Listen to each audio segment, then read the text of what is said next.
Assalamualaikum warahmatullahi wabarakatuh. Salam sejahtera untuk kita semua. Bagaimana kabar Bapak Ibu, para pensiunan ya, dimanapun berada. Semoga dalam keadaan sehat walafiat, tetap semangat di dalam menjalankan aktivitasnya, dan semoga Bapak Ibu selalu sukses. Ada informasi yang menggembirakan diantaranya ya, tentang program pemerintah ya, yang akan memperbaharui sistem pensiunan ya, agar layak bisa mendapatkan tambahan kesejahteraan. Nah, memang pada saat ini ya, sistem pembayaran untuk pensiunan masih dinilai kurang memberikan manfaat ya, kebermanfaatan bagi para pensiunan, karena dinilai ini hasilnya ya, gaji per bulannya adalah rendah ya, dan kurang mencukupi sesuai dengan perkembangan harga-harga. Nah, untuk itu pemerintah melalui PT Taspen ya akan mengubah skema pensiunan. Tentu saja ini akan berlaku mulai tahun 2025 ya, setelah skema pensiunan baru itu dilakukan ya. Nah, seperti apa urgensi pentingnya sistem pensiunan layak itu untuk diubah ya? Mari kita simak video ini hingga selesai agar Bapak Ibu bisa mendapatkan gambaran seperti apa urgensi sistem pensiunan layak ya dengan kondisi di zaman sekarang ini ya. Nah, bagaimana informasi selengkapnya? Silakan Bapak Ibu untuk menyimak video ini hingga selesai. Namun sebelumnya silakan Bapak Ibu untuk berkenan memberikan subscribe, like, isi komentarnya terlebih dahulu. Mari kita simak bersama urgensi sistem pensiunan layak dengan kondisi zaman ya. Nah, ini seperti apa skema pensiunan terbaru yang bisa menyesuaikan dengan keadaan ya, perkembangan harga-harga di tahun-tahun ini ya, dan selanjutnya. Untuk itu, agar para pensiunan bisa layak mendapatkan gaji untuk memenuhi kebutuhannya ya, yang sesuai dengan perkembangan zamannya, maka mari kita simak ya informasi ini selengkapnya. Sistem pensiunan yang layak dengan kondisi zaman masih menjadi impian. Pegawai negeri maupun swasta harus mengarungi ya hari tuanya dalam suasana keprihatinan karena besaran uang pensiun yang diterima kurang mencukupi biaya hidup pada saat usia lansia. Bagi karyawan swasta ya, sistem jaminan hari tua atau JHT dan sistem pensiunan juga syarat masalah. Nah, selama ini sering ya Kementerian Keuangan menyatakan salah satu penyebab tekanan yang sangat besar terhadap anggaran pendapatan dan belanja negara APBN adalah membayar pensiunan aparatur sipil negara ASN baik di pusat maupun di daerah. Menurut Kementerian Keuangan ya, pembayaran manfaat pensiunan pada tahun 2022 saja mencapai 119 triliun. Nah, tren pembayaran pensiunan mengalami peningkatan signifikan dalam 5 tahun terakhir. Kementerian Keuangan telah menggelontorkan 58,1 triliun untuk pembayaran manfaat pensiunan pegawai negeri sipil ya.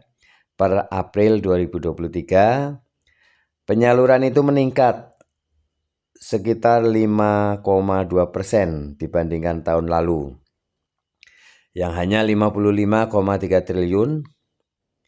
Adapun pembayaran uang pensiun PNS ini ya disalurkan melalui PT Taspen Persero dan PT Asabri Persero ya. Nah, penerima pembayaran pensiunan meningkat cukup besar. Pada tahun 2022 PNS yang menerima uang pensiun mencapai 1,9 juta orang. Sementara pada tahun 2023 meningkat menjadi 2,1 juta orang. Peningkatan terbesar terjadi pada PNS daerah. Pemerintah menyebut pentingnya skema baru. Pensiunan PNS di daerah ditanggung masing-masing pemerintah daerah. Adapun anggaran akan dibayarkan melalui Anggaran Pendapatan dan Belanja Daerah atau APBD.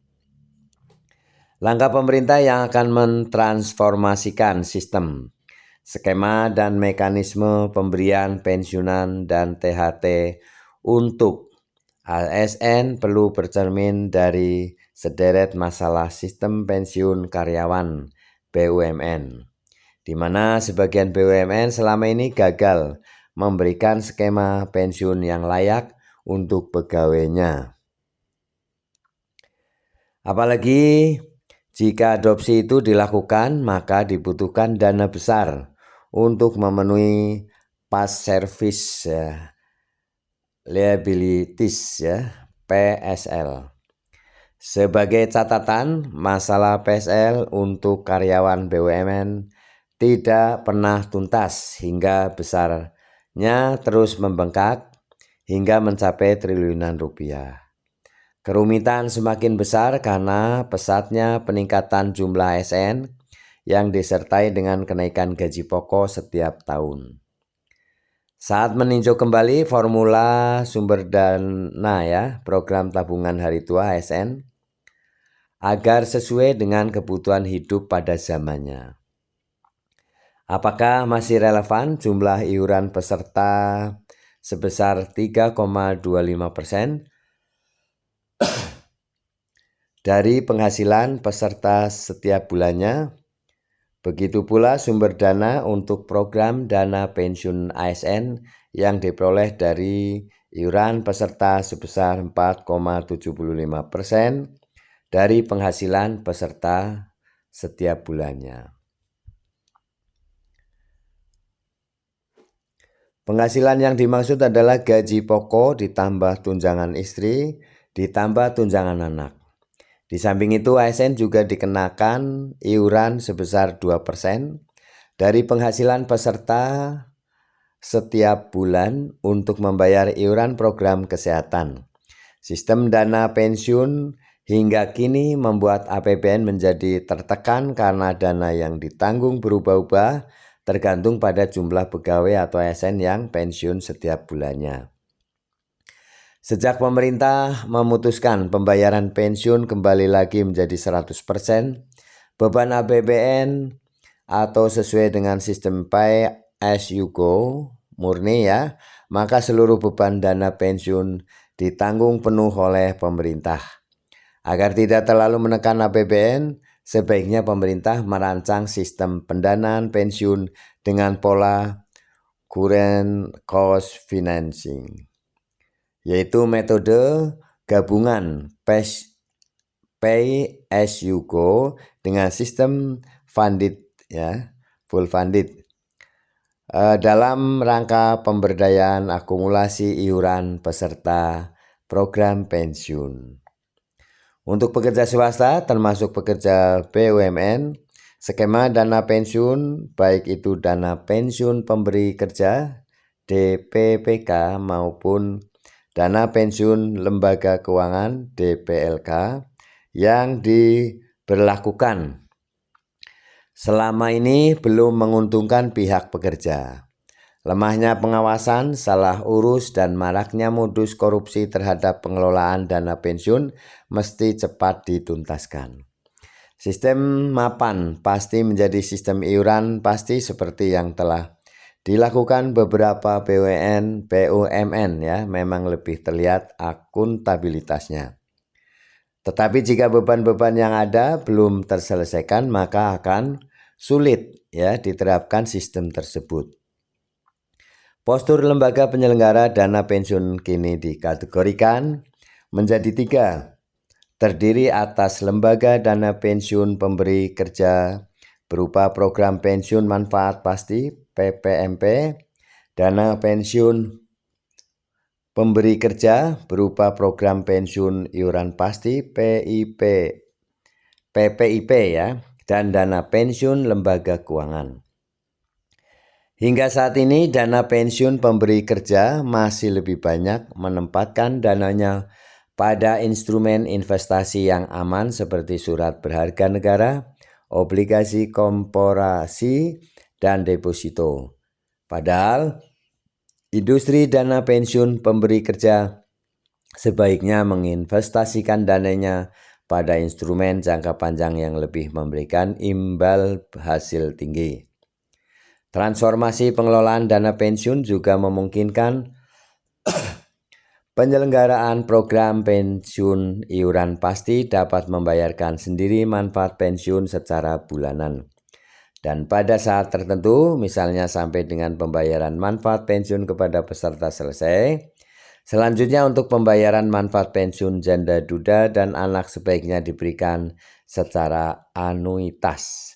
Karena karakteristik PPIP tidak dapat menanggung resiko umur panjang dan resiko investasi. Yang menjadi wajib pungut pajak atas manfaat pensiun adalah perusahaan asuransi jiwa. Menteri BUMN Erick Thohir mendorong pemerintah dan DPR merevisi Undang-Undang Dana Pensiun. Revisi itu perlu disinergi dengan Kemenku dan OJK. Hal itu untuk memperbaiki pengelolaan dana pensiun yang selama ini mengandung kelemahan.